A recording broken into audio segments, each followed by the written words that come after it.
பரிசுத்த ஆவியானவர் இந்த நாட்களில் என் மனதில் அதிகமாய் போட்ட ஏவின ஜனங்களை இப்படி நடத்த வேண்டும் என்கிற ஒரு ஆவலை எனக்குள்ளே தூண்டின ஒரு காரியத்தை நான் உங்களோடு வேகமாய் பகிர்ந்து கொள்ள விரும்புகிறேன். நம்ம எல்லாருக்கும் தெரியும், நம்ம பாஸ்டர் அவர்கள் அடிக்கடி சொல்லுகிற ஒரு வசனம், உங்களிடத்தில் அதிகமாய் பேசின ஒரு வசனம் தான், நீங்களும் நன்றாய் அறிந்திருக்கிறீர்கள். அதனுடைய சில ஒரு கோணத்தில் நான் உங்களோடு அதை பேச விரும்புகிறேன். தயவுசெய்து நீங்கள் கவனிக்கணும். அப்படி இல்லைன்னா நான் உங்கள்கிட்ட கேள்வி கேட்பேன். சரியா? நான் உங்கள்கிட்ட கண்டிப்பாக கேள்வி கேட்பேன், நீங்கள் எனக்கு பதில் சொல்லணும். ரோமர் எழுத நிருபம், அப்போஸ்தலனாகிய பவுல் ரோமருக்கு எழுத நிருபம் 8ஆம் அதிகாரம். எல்லாரும் திருப்புங்க. ரோமருக்கு எழுத நிருபம் 8ஆம் அதிகாரம் 28, 29, 30 ஆகிய வசனங்களை நான் வாசிக்கிறேன். தயவு செய்து கவனியுங்கள். பைபிள் எடுத்துகிட்டு வந்திருக்கீங்கன்னு நினைக்கிறேன். இல்லை, சில பேர் பைபிள் எடுத்துகிட்டு வர மாட்டாங்க. அது என்னென்னு தெரில, அது ஒரு வியாதி. அதனால் சபைக்கு வரும்போது பைபிள் வரணும் கண்டிப்பாக. நோட்டு பேனாவோட வர்றது ரொம்ப நல்லது. நான் கவனிங்க. 28, 29, 30. அன்றியும் அவருடைய தீர்மானத்தின்படி அழைக்கப்பட்டவர்களாய் தேவனிடத்தில் அன்பு கூறுகிறவர்களுக்கு சகலமும் நன்மைக்கு ஏதுவாக நடக்கிறது என்று அறிந்திருக்கிறோம். தம்முடைய குமாரன் அநேக சகோதரருக்குள்ளே முதற் பேரானவராய் இருக்கும் பொருட்டு தேவன் எவர்களை முன்னறிந்தாரோ அவர்களை தமது குமாரனுடைய சாயலுக்கு ஒப்பாய் இருப்பதற்கு முன்குறித்திருக்கிறார். எவர்களை முன்குறித்தாரோ அவர்களை அழைத்தும் இருக்கிறார். எவர்களை அழைத்தாரோ அவர்களை நீதிமான்கள் ஆக்கியும் இருக்கிறார். எவர்களை நீதிமான்கள் ஆக்கினாரோ அவர்களை மகிமைப்படுத்தியும் இருக்கிறார். பரிசுத்த பிதாவே, எங்களோடு நீர் பேசும். எங்களுடைய இருதயங்களை நீர் திறப்பீராக. தடைகள் விலகுவதாக. ஓரியா கபா சந்தராதியா, நீர் விரும்புகிறத செய்யுமே. உம்முடைய வசனங்கள், உம்முடைய வார்த்தைகள் எங்களுக்குள் இன்றைக்கு நீர் விரும்புகிறதை எங்களுக்குள் செய்வீராக. இந்த இடம் முழுவதிலும் ஆவியானுடைய ஆளுகை இருப்பதற்காக ஸ்தோத்திரம். உமக்கே எல்லா மகிமை செலுத்துகிறோம். அடியேனை மறைத்து நீர் வெளிப்படும் ஆண்டவரே, இயேசுவின் நாமத்தில் பிதாவே. சத்தமா ஒரு ஆமென் சொல்லுங்க. ஆமென். அப்போஸ்தலனாகிய பவுல் ரோமருக்கு எழுதும் பொழுது ஒரு தேவ பிள்ளை, ஒரு கிறிஸ்தவன் எதற்காக தேவன் அவனை தெரிந்து கொண்டார், முன்னறிந்தார், முன்குறித்தார், அழைத்தார், நீதிமான்கள் ஆக்கி இருக்கிறார், மகிமைப்படுத்துவார் என்று சொல்லி அப்போஸ்தலனாகிய பவுல் இங்கே தெளிவாய் ஒரு தேவ பிள்ளைக்கு இருக்க வேண்டிய ஒரு நோக்கத்தை இங்கே எழுதுகிறார்.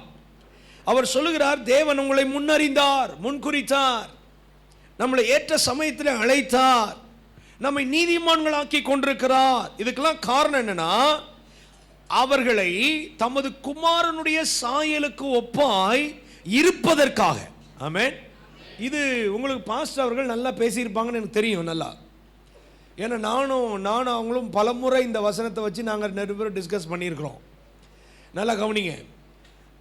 குமாரனுடைய சாயல், நீங்களும் நானும் இந்த பூமியிலே படைக்கப்பட்டதனுடைய நோக்கம் என்ன? நீங்களும் நானும் இந்த பூமியிலே மாற வேண்டிய, அதாவது நம்மை உண்டாக்கின தேவன் நம்மிலே எதிர்பார்க்கிற, விரும்புகிற ஒரு முக்கியமான காரியம் என்னன்னா, நம்மளை படைக்கும் போதே யாரை பார்த்து படைச்சாரு? தேவனை பார்த்தா நம்மளை படைச்சார். நமது சாயலாக நமது ரூபத்தின்படி மனுஷனை உண்டாக்குவோமாக. அவருடைய சாயலை தான் படைச்சார். ஆனால் பாவம் செய்த போது அந்த சாயலை மனிதன் இழந்தான். தேவ சாயலற்றவர்களானார்கள். உடனே அந்த தேவன் நம்ம சாயல மாறிட்டார், மனுஷ சாயல மாறிட்டார். அந்த தேவன் நம்மை திரும்பவும் தேவ சாயல கொண்டு வர்றதுக்காக தான் அந்த தேவன் மனுஷ சாயலானார். இந்த ரோமர் 8ஆம் அதிகாரம் 3ஆம் வசனத்தை நீங்க வாசித்து பார்த்தீங்கன்னா இன்னும் தெளிவாக அதில் வாசிக்கிறோம். ரோமர் 8:3 அது எப்படி எனில், மாம்சத்தினாலே பலவீனமாக இருந்த நியாயப்பிரமாணம் செய்யக்கூடாததை தேவனே செய்யும்படிக்கு தம்முடைய குமாரனை பாவ மாம்சத்தின் சாயலாகவும் பாவத்தை போக்கும் பலியாகவும் அனுப்பினார். நல்லா கவனிங்க. ஏசு எந்த சாயல்ல வந்தாரு? அவ்வளோ பெரிய தேவன், பரிசுத்த தேவன் பாவ மாம்சத்தின் சாயலா வந்தாருங்க. அதான் கிறிஸ்துமஸ். அதுதான் ஒரு பெரிய விலையேறப்பெற்ற காரியம். தேவன் நம் சாயலில் மாறினார். அது மாத்திரமல்ல, இயேசு சொன்னார், நான் போகிறது நல்லதுப்பா, நான் போகாதிருந்தால் தேற்றரவாளன் வரார், நான் போவேனே ஆகில் தேற்றரவாளன் வருவார். அவர் வந்து என்ன செய்வார்னா, நீங்கள் 2 கொரிந்தியர் 3ஆம் அதிகாரம் 18ஆம் வசனத்தை நீங்க வாசித்து பார்த்தால் அங்க சொல்லப்பட்டிருக்கு. 2 கொரிந்தியர் 3ஆம் அதிகாரம் 18ஆம் வசனத்தில் அந்த ஆவியாய் இருக்கிற அந்த கர்த்தராலே, இல்லையா, கர்த்தரால் அந்த சாயலாகத்தானே, எந்த சாயல், எந்த மனிதன் எந்த சாயல படைக்கப்பட்டானோ அந்த சாயலாகத்தானே நம்ம பரிசுத்த ஆவியானவர் மகிமையின் மேல் மகிமை அடைய பண்ணுகிறார். ஆமென், அல்லேலூயா, அல்லேலூயா, கர்த்தருக்கு மகிமை உண்டாவதாக. அப்ப நம்மள கொஞ்சம் கொஞ்சமா பரிசுத்த ஆவியானவர் என்ன செய்யறாரு, நம்மள அந்த சாயலுக்குள்ள கொண்டு வருகிறார். பிதாவும் இயேசுவும் பரிசுத்த ஆவியானவரும் மிக விரும்புகிற காரியம் நம்மை கிறிஸ்துவை போல மாற்றணும். எப்படி மாற்றணும் சொல்லுங்க? அதனால தான் பவுலினுடைய ஊழியம் என்ன தெரியுமா? பவுலினுடைய ஊழியத்தினுடைய மேன்மை என்னன்னா, பவுல் சொல்வாரு கொலோசியர் 1ஆம் அதிகாரம் 28ஆம் வசனத்துல, எந்த மனுஷனும் என்ன பண்ணணுமா, தேறினவர்களாம் மாறணும். கொலோசியர் 1:28 வாசிக்கிறோம், எந்த மனுஷனையும் கிறிஸ்து இயேசுவுக்குள் தேறினவனாய் நிறுத்தும்படிக்கு அவரையே நாங்கள் அறிவித்து, எந்த மனுஷனுக்கும் புத்தி சொல்லி, எந்த மனுஷனுக்கும் எல்லா ஞானத்தோடும், அதாவது என்னன்னா எந்த மனுஷனையும் தேர பண்ணணும், புத்தி சொல்லணும், அவர்களை ஞான உபதேசங்களை கொடுக்கணும், எந்த மனுஷனையும் நம்ம மாற்றணும். ஒரு மனுஷன் கூட அதில் விதிவிலக்கே கிடையாது. எல்லா மனுஷர்களும் எப்படி மாறணும்? தேறினவர்களாக மாறணும். தேர்றதுனா என்ன? நான் தேறிட்டேன், இல்லையா, நான் தேறிட்டேன், நான் முதிர்ச்சி அடைஞ்சிட்டேன் அப்படின்ற எதை வச்சு சொல்ல முடியும்? தேறினவன் எவனோ, நானும் குரான்லேருந்து பேசுகிறேனோ, லூக்கா 6:30-40 வசனத்தை வாசி பாருங்க. லூக்கா 6:40 தேறினவனோ தன் குருவை போல இருப்பான். தேறினவன் எப்படி இருப்பானா? குரு யாரு? இயேசுதான் குரு நமக்கு. தேறிட்டோன்றது எதை வச்சு சொல்ல முடியும்னா, நீங்களும் நானும் இயேசுவை போல மாறி இருக்கிறோன்றதை வச்சுதான். ஆமென். குருவை போல மாறுவான். அதனால்தான் 2 தீமோத்தேயு 3ஆம் அதிகாரம் 16-17 வசனத்தை வாசிக்கிறோம். வேத வசனங்கள் நாம் தேறுகிறதற்காக கொடுக்கப்பட்டிருக்கிறது. எந்த மனுஷனையும் தேறினவனாய் நிறுத்தும்படிக்கு வேத வாக்கியங்களை தேவன் நமக்கு கொடுத்திருக்கிறார். கர்த்தருக்கு ஸ்தோத்திரம் உண்டாவதாக. அப்ப வேத வசனம் நம்மை தேர பண்ணுகிறது. எதுல தேர பண்ணுகிறது? குருவை போல, இயேசுவை போல நாம் மாறும்படியாய். கர்த்தருக்கு மகிமை உண்டாவதாக. ஏன் இயேசுவை போல மாறணும்? ஏன் இயேசுவை போல நம்ம சாயல் மாறணும்? நம்முடைய குணம் மாறணும்னா இயேசுவை போல மாறினாதான் நம்ம அவரோடு கூட போக முடியும். அப்படி மாறலன்னா நம்மளை நம்ம ஏமாத்திட்டு இருக்க வேண்டியதான். 1 யோவான் 3ஆம் அதிகாரம் 2-3 வசனங்களை நீங்கள் வாசிப்பீர்களேயானால், 1 யோவான் 3ஆம் அதிகாரம் 2-3 இந்த வசனங்களை நீங்கள் வாசி பார்த்தீங்கன்னா, பிரியமானவர்களே, இப்பொழுது தேவனுடைய பிள்ளைகளாக இருக்கிறோம், இனி எவ்விதமாக இருப்போம் என்று இன்னும் வெளிப்படவில்லை. ஆகிலும் அவர் வெளிப்படும் போது அவர் இருக்கிற வண்ணமாகவே நாம் அவரை தரிசிப்பதினால் அவருக்கு ஒப்பாகுமோம் என்று அறிந்திருக்கிறோம். இப்ப இயேசுவை நம்ம தரிசிக்கணும், இயேசுவோடு கூட பரலோகத்துக்கு போகணும்னா அவர் இருக்கிற வண்ணமாகவே நாம் அவருக்கு ஒப்பாக அவருடைய சாயல்ல மாறணும். ஆமென். இல்லட்ட நம்ம வருகையில் ஒரு கேள்விக்குறிதான். இயேசுவை போல மாறிட்டே வரணும். அவரை போல மாறினாதான் அவர் வெளிப்படும் பொழுது அவரை நம்ம தரிசிக்க முடியும், எடுத்துக்கொள்ளப்பட முடியும். அப்ப ஒரு சபையினுடைய நோக்கம் என்ன? எதற்காக பிரசங்கம், எதற்காக பாட்டு, எதற்காக ஆராதனை, எதற்காக ஜெபம்னா மிக முக்கியமான நோக்கம் நீங்களும் நானும் கிறிஸ்துவை போல மாறுவதற்காக. அப்போஸ்தலனாகிய பவுல் சொல்றாரு, தேவன் உங்களை முன்னறிந்தார், முன்குறித்தார், அழைத்தார், உங்களை நீதிமான்களாக்குகிறார், உங்களை மகிமைப்படுத்துகிறார். ஏன் தெரியுமா? குமாரனுடைய சாயலுக்கு ஒப்பாய் நாம் மாறணும், குமாரனை வெளிப்படுத்தணும். இந்த ரோமர் 8ஆம் அதிகாரம் முழுசு நீங்க வாசி பார்த்தீங்கன்னா, இந்த ரோமர் புஸ்தகமே நமக்கு ரொம்ப, அதாவது வாசிக்கும் போது கொஞ்சம் கடினமா தெரியும். ரோமரும் எபேசியரும் ஒரு தேவ பிள்ளை அதிகமாய் வாசிக்க வேண்டிய ஒரு நிருபம். அதுல நிறைய ஆவிக்குரிய சத்தியங்களை பவுல் ரொம்ப தெளிவாய் அழகாய் எழுதி வைத்திருக்கிறார். முதல்ல படிக்கும்போது புரியாது, ஆனால் அதை திரும்ப திரும்ப படிக்கும்பொழுது ஆவியானுடைய ஒத்தாசையோடு என்ன செய்யலாம், நாம் கற்றுக்கொள்ள முடியும். ரோமர் பகுதியை 3 பகுதியை பிரித்தோம்னா 5:1 வாசிக்கிறோம் சால்வேஷனை பற்றி. 8:1 நீங்கள் வாசி பார்த்தீங்கன்னா சான்டிஃபிகேஷன் பரிசுத்தமாதலை குறித்து வாசிக்க முடியும். 12:1 சர்வ் கர்த்தருக்காக சேவை செய்வதை குறித்து வாசிக்க முடியும். இந்த 8ஆம் அதிகாரத்தை மட்டும் நீங்கள் 2 பகுதியை பிரிப்பில்லையானால் முதல் 24 வசனங்கள் 25 வசனங்கள் ஒரு மாம்சத்துக்குரியவர்கள் யார், ஆவிக்குரியவர்கள் யார் என்று சொல்லி பவுல் அப்போஸ்தலன் இந்த 8ஆம் அதிகாரத்திலே முதல் 25 வசனங்களிலே தெளிவாய் சொல்லுகிறதை நாம் அறிந்திருக்க முடியும். முதல் 25 வசனங்களிலே மாம்சத்துக்குரியவர்கள் எப்படிப்பட்டவர்கள், ஆவிக்குரியவர்கள் எப்படிப்பட்டவர்கள். 26ஆம் வசனத்திலிருந்து நீ கடைசி வரலும் வாசித்து பார்த்தீங்கன்னா இந்த தேவனுடைய சாயலுக்குரிய அந்த தன்மையை நாம் எப்படி பெற்றுக்கொள்ள முடியும். ஒரு மனிதனுடைய குழந்தை பருவம் என்ன, புத்திர பருவம் என்ன, சுதந்திர பருவம் என்ன, அவனுடைய முதிர்ச்சியான நிலை என்ன, அவன் எப்படி கிறிஸ்துவின் சுபாவங்களை அச்சடையாளங்களை தங்கள் வாழ்க்கையிலே தரித்துக் கொள்வதற்கு தேவன் அவன் வாழ்க்கையில் வைத்திருக்கிற ஆவிக்குரிய சோர்ஸ், ஆவிக்குரிய தன்மை என்ன வச்சிருக்கிறாரு என்பதை நாம் இந்த மீதி உள்ள வசனங்களிலே கவனமாய் வாசிப்போமேயானால் அதை அறிந்து கொள்ள முடியும். ரோமர் 8ஆம் அதிகாரம் முதல் காரியம், அதுல 26, 27 2 வசனங்களை நீங்கள் வாசிப்பில்லையானால் அங்கே ஒரு காரியம் சொல்லப்பட்டிருக்கு. ரோமர் 8ஆம் அதிகாரம் 26, 27 சாரி 26, 27 வாசிங்க. அந்தபடியே ஆவியானவரும் நமது பலவீனங்களில் நமக்கு உதவி செய்கிறார். நாம் ஏற்றபடி வேண்டிக் கொள்ள வேண்டியது இன்னதென்று அறியாமல் இருக்கிறபடியால் ஆவியானவர் தாமே வாக்கு கடங்காத பெருமூச்சுகளோடு நமக்காக வேண்டுதல் செய்கிறார். ஆவியானவர் தேவனுடைய சித்தத்தின்படியே பசுத்தவான்களுக்காக வேண்டுதல் செய்கிறபடியால் இருதயங்களை ஆராய்ந்து பார்க்கிறவர் ஆவியின் சிந்தை இன்னதென்று அறிவார். நல்ல கவனிங்க, இந்த 2 வசனங்களிலே திரும்ப திரும்ப ஒரு வார்த்தை வருது பாருங்க, ஆவியானவர் ஆவியானவர் ஆவியானவர். இல்லையா? குமாரனுடைய சாயல் நமக்குள்ள வரணும்னா முதலாவது பரிசுத்த ஆவியானவர் மிக முக்கியம். பரிசுத்த ஆவியானவரால் நாம் நிரப்பப்பட வேண்டும்.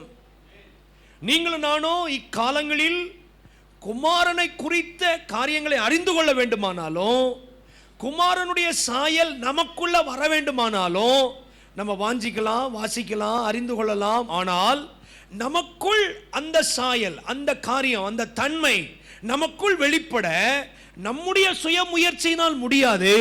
பரிசுத்த ஆவியானுடைய ஒத்தாசை தேவை. அல்லேலூயா.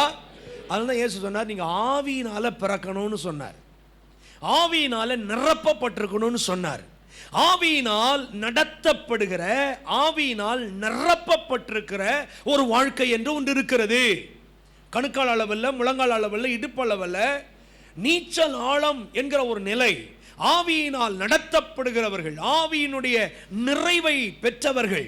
என்னைக்கோ நம்ம அபிஷேகம் பெற்றிருக்கிறோம். நம்ம சொல்லுவோம், என்னைக்கு பெற்றோம், என்னைக்கு நான் அபிஷேகத்தினால் நிரப்பப்பட்டேன், எல்லாம் தெளிவாக சொல்லலாம். ஆனால் இப்போ எனக்கும் ஆவியானவருக்குள்ள உறவு எப்படி இருக்குது, ஆவியானவரால் நான் நடத்தப்படுறேன்னா, ஆவியானவர் எனக்குள்ளிருந்து பேசுறாரா, ஆவியானவர் என்னை உணர்த்துவிக்கிறாரா, ஆவியானவர் சில காரியங்களை எனக்குள்ள கட்டுப்படுத்துறாரா, ஆவியானவர் சில காரியங்களை தடை பண்றாரா. ஆவியானவருக்குள் நடத்தப்படுதலும் இருக்கிறது, ஆவியானவருக்குள் தடை பண்ணுதலும் இருக்கிறது. இப்போ ரெண்டாவது போவோம், ஏன்னா டைம் ஆயிடுச்சுல. ரெண்டாவது போவோம். ரோமர் 8ஆம் அதிகாரம் 28ஆம் வசனத்தை நீங்க வாசி பாருங்க. ரெண்டாவது ரோமர் 8:28, அன்றியும் அவருடைய தீர்மானத்தின்படி அழைக்கப்பட்டவர்களாய் தேவனிடத்தில் அன்பு கூறுகிறவர்களுக்கு சகலமும் நன்மைக்கு ஏதுவாக நடக்கிறது என்று அறிந்திருக்கிறோம். முதலாவது நம்ம பார்த்தோம், அந்த ஆவியானவர் காட் ஸ்பிரிட், தேவனுடைய ஆவியானவரை பெற்றுக்கொள்ளணும், தேவ சாயல். இங்க ரெண்டாவது தேவனுடைய சாயல் நமக்குள்ள வரணும்னா காட்ஸ் நாலேஜ், தேவனுடைய அறிவு. பவுல் சொல்றாரு, நாங்கள் ஒன்றை அறிந்திருக்கிறோம். என்ன அறிந்திருக்கிறோம்? அவருடைய தீர்மானத்தின்படி அழைக்கப்பட்ட எங்களுக்கு சகலமும் நன்மைக்கு ஏதுவாகத்தான் நடக்கும் என்பதை நாங்கள் என்ன செஞ்சிருக்கிறோம்? அறிந்திருக்கிறோம். God's knowledge. தேவ அறிவு என்ன? என் வாழ்க்கையில நடக்கிறதெல்லாம் நன்மைக்கு ஏதுவாக. சொல்லுங்க, இப்படி சொல்ல முடியுமா? என் வாழ்க்கையில பாஸ்டர் காலைல ஏஞ்ச உடனே கடைக்காரன் வந்து நிற்கிறான், ராத்திரியானா இடுப்பு வலிக்குது, ஆனா நம்ம தேவனுடைய தீர்மானத்தின்படி அழைக்கப்பட்டிருந்தா என் வாழ்க்கை நடக்கிறதெல்லாம் நன்மைக்கு எதுவாகவே நடக்கிறது என்று அறிந்திருக்கிறோம். தீமை கூட அது நன்மையா மாத்துகிறவர் அவர். ஆமென், அல்லேலூயா, கர்த்தருக்கு ஸ்தோத்திரம் உண்டாவதாக. தீமை கூட அவர் நன்மையா மாத்துறவர்.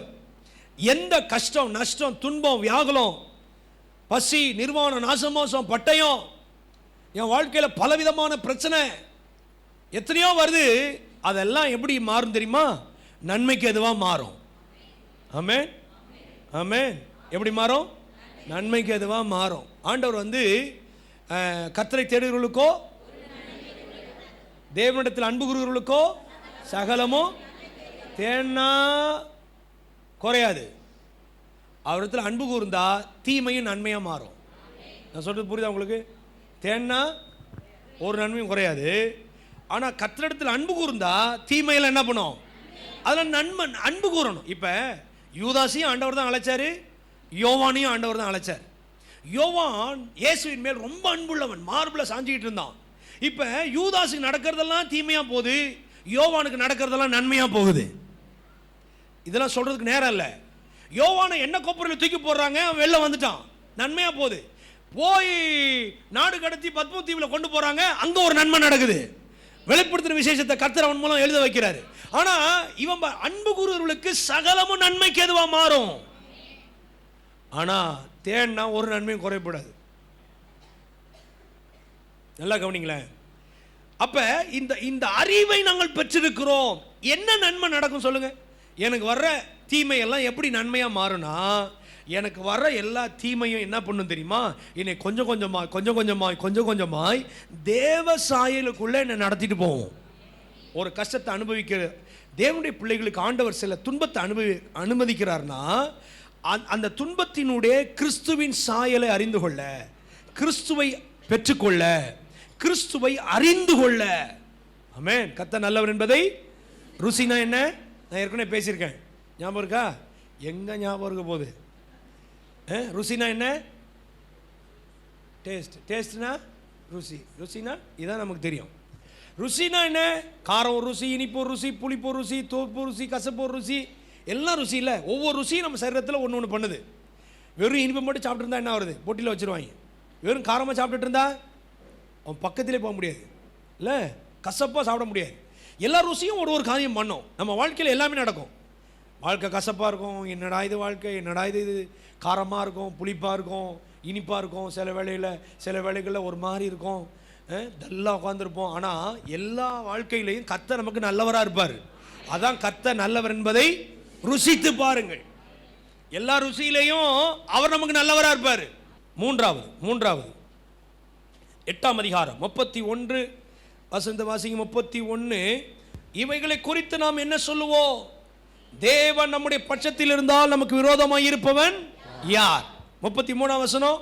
தம்முடைய சொந்த குமாரன் என்று பாராமல் நாம் எல்லாருக்காகவும் அவரை ஒப்பு கொடுத்தவர், அவரோட கூட மற்ற எல்லாவற்றையும் அருளாதிருப்பது எப்படி? தேவன் தெரிந்து கொண்டவர் மேல் குற்றஞ்சாட்டுகிறவன் யார்? தேவனை அவர்களை நீதிமான்களாக்குகிறவர். நீங்க 31ஆம் வசனத்தில் நமக்கு விரோதமாய் இருப்பவன் யார், 33ஆம் வசனத்தில் குற்றஞ்சாட்டுகிறவன் யார் இருக்கா?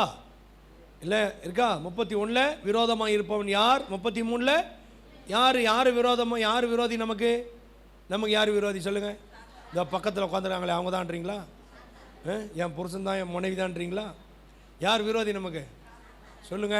நம்மளை குற்றஞ்சாட்டுறது யாரு? அதுவும் எங்க வீட்டு ஆள் தான் அப்படின்றீங்களா? குற்றஞ்சாட்டுறது யாரு? நம்மள சாத்தான் தான். நமக்கு விரோதி யாரு?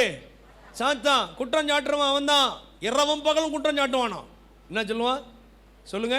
இரவும் பகலும். வெளிப்படுத்துற விஷயத்தில் வாசிக்கிறோம் 12ஆம் அதிகாரம் 10ஆம் வசனத்தில் அவன் என்ன பண்ணுவான்? இரவும் பகலும் குற்றஞ்சாட்டுகிறவன். அவன் இயேசுவின் இடத்துல போய் நம்மகிட்டையும் குற்றம் சொல்லுவான், இயேசுநாட்டையும் குற்றம் சொல்லுவான். அதான் அவனுடைய விஷயமே. அவன் நம்மகிட்டையும் நீ தேர மாட்டேன், நீ சரி வராது, தேவசாயெல்லாம் போயிடாத, நீ இப்படியே சர்ச்சைக்கு மட்டும் வந்துட்டு போ, ஞாயிற்றுக்கிழமை காலைல வர்றதே நீ நல்லது விஷயம், மற்ற நேரத்தில் வந்துடாத, வீணா இழுத்து போட்டுக்காத, என்னது போனால் பாஸ்ட் அதை சொல்லுவார் இதை சொல்லுவார் அப்படி இப்படின்னு சொல்லி நம்முடைய பலவீனத்தை சொல்லி நம்மளை குற்றஞ்சாட்டி உட்கார வச்சிருவான். சர்ச்சைக்கு போக விட மாட்டான். நீ முதல் ஆராதனைக்கு போகிறதே பெரிய விஷயம்ப்பா, உங்கள் வீட்டில் திட்டுவாங்க, 2வது ஆராதனைலாம் போயிடாத, சாயந்தரம் போயிடாத, இப்படி சொல்கிறவன் அவன். சரியா? சொல்றது புரியுதா? நீங்களும் நான் ரொம்ப நல்லவங்க, எல்லா ஆராதனைக்கும் வர்ற ஆட்கள், சாயங்காலமாக வந்துடுவீங்க, எல்லா ஜபத்துக்கும் வர்ற ஆட்கள்ல. சத்தான் இப்படி பண்ணிடுவான், குற்றம் சாட்டுவான், நம்மகிட்டையும் குற்றம் சொல்லுவான், நம்மகிட்ட நல்லதையும் பேசுவான், ஆண்டவர்கிட்ட போய் குற்றம் சொல்லுவான். இந்த பத்தியா, இந்த ஆள் பத்தியா 21 நாள் ஜபத்தில் என்னைக்கா வந்தானா, ஞாயிற்றுக்கிழமை காலைல மட்டும் வராம்பார், இவனுக்கு போய் நீ ஆசீர்வதிக்கிறீரே, இவன் எவ்வளோ மோசமான ஆள் தெரியுமா, ஆண்டவர்கிட்டையும் குற்றம் அப்படி தான் எழுதியிருக்கு. அப்பொழுது வானத்தில் ஒரு பெரிய சத்தம் உண்டாகி, இப்பொழுது ரட்சிப்பும் வல்லமையும் நம்ம தேவனுடைய ராஜ்யமும் அவருடைய கிறிஸ்துவின் அதிகாரமும் உண்டாயிருக்கு. இரவும் பகலும் நம்முடைய தேவனுக்கு உண்பதாக நம்முடைய சகோதரர் மேல் குற்றம் சுமத்தும் பொருட்டு, இரவும் பகலும், ராத்திரி பகலா ஆண்டவர் நமக்காக பிதாவின் வலபார்சத்தன் ஜெபிக்கிறாரு, பரிந்து பேசுறாரு. இந்த பையன் என்ன பண்ணுவான்னா, இரவும் பகல் நம்மளை பற்றி சொல்லிக்கிட்டே இருப்பான். இந்த ஆள் சரி கிடையாது, சும்மா ஏமாத்துறான், சர்ச்சைக்கு வந்துட்டு ஒன்றும் சும்மா காணிக்க போகிறதில்ல, தசமாக கொடுக்குறதில்ல, எதுவும் பண்ணுறதில்ல, குற்றம் குரூப் பீஸை சேர்த்துப்பான், சர்ச்சைக்கே வரமாட்டான், ஞாயிற்றுக்கிழமை காலையில் தான் வருவான் அப்படின்னு உங்களை பற்றி ஒருத்தர் சொல்லிக்கிட்டே இருக்கலாம். தெரியுமா? நமக்கு நம்மளை பற்றி இரவும் பகலும் குற்றம் சாட்டுவான், நமக்கு விரோதமாகவே இருப்பான். ஏன் நம்மளை விரோதிக்கிறான் சொல்லுங்க? ஏன் நம்மளை விரோதிக்கிறான்? விரோதமாக இருப்பவன் யார்? அப்படி தானே வாசிக்கிறோம். தேவன் நம்முடைய பட்சத்தில் இருந்தால் அப்போ நம்மளுக்கு விரோதிக்கிறான். ஏன் நம்மளை விரோதிக்கிறான் சொல்லுங்க? கட்சி மாறிட்டோம் சொல்லுங்க. ஏன் நம்மளை விரோதிக்கிறான்? ஏன் கட்சி மாறிட்டோம்? ஒரு நாள் அவங்க கட்சியில் இருந்தோம், அவனை தேடணும், அவனை தான் குலதெய்வம், அவன் தான் ஆண்டவர், அவன் சொல்கிறதெல்லாம் கேட்டோம். இப்போ என்ன பண்ணிட்டோம்? நம்ம உங்களை பார்த்தா கட்சி மாறின மாதிரி தெரியலையே, அமைதியாக இருக்கு. கட்சி மாறிட்டீங்களா இல்லையா? நம்ம கட்சி மாறிட்டதுனால நம்மளை விரோதிக்க தான் செய்வான். நீ கட்சி மாறலன்னா உன்னை விரோதிக்க மாட்டான். சில பேர் கிறிஸ்தவங்களா இருப்பாங்க, ஆனால் அவன் சைடில் தான் இருப்பாங்க. இல்லை, நம்ம அப்படின்னா என்ன செய்யல? கட்சி மாறல சொல்லுங்க. என்ன மாறல? தமிழ்நாட்டில் கட்சி மாற சொல்லி தரணும், சூப்பராக மாறுவாங்க. இல்லை, கட்சி மாறிட்டோம். நம்ம முதல்ல அவன் பின்னாடி சுற்றிக்கிட்டு இருந்தோம், அவன் செய்யறதை செஞ்சுட்டு இருந்தோம், அப்போ நம்மளை விரோதிப்பான், நமக்கு விரோதமாக தான் எழும்புவான். ஆனால் அந்த விரோதிக்கிற நிலைமையில, நம்மளை குற்றஞ்சாட்டுற நிலைமையில நம்ம தேவ சாயலை நம்ம மாறணும். என்ன செய்யணும்னா, இந்த வேத வசனங்களை அவனுக்கு விரோதமாக சொல்லணும். என்ன வசனம்? 31 இருக்குது, தேவன் நம்முடைய பட்சத்தில் இருந்தால் விரோதமாயிரே, தேவன் என் பட்சத்தில் இருக்கிறார், ஓடிப்போ சாத்தானே. 33 வசனத்தில் வாசிக்கிறோம், தேவன் தெரிந்து கொண்டார், குற்றஞ்சாட்டு, தேவன் என்னை தெரிந்து கொண்டார், அப்பாலே போ சாத்தானே. வசனத்தை சொல்லி சொல்லி சொல்லி அவனை ஜெயித்து கிறிஸ்துவின் சாயலை நமக்குள்ள கொண்டு வரணும். ரோமர் 8ஆம் அதிகாரம் 32ஆம் வசனத்தை வாசிங்க. ரோமர் 8ஆம் அதிகாரம் 32ஆம் வசனம். தம்முடைய சொந்த குமாரன் என்று பாராமல் நம் எல்லோருக்காகவும் அவரை ஒப்பு கொடுத்தவர், அவரோட கூட மற்ற எல்லாவற்றையும் நமக்கு அருளாதிருப்பது எப்படி? நல்ல கவனிங்க.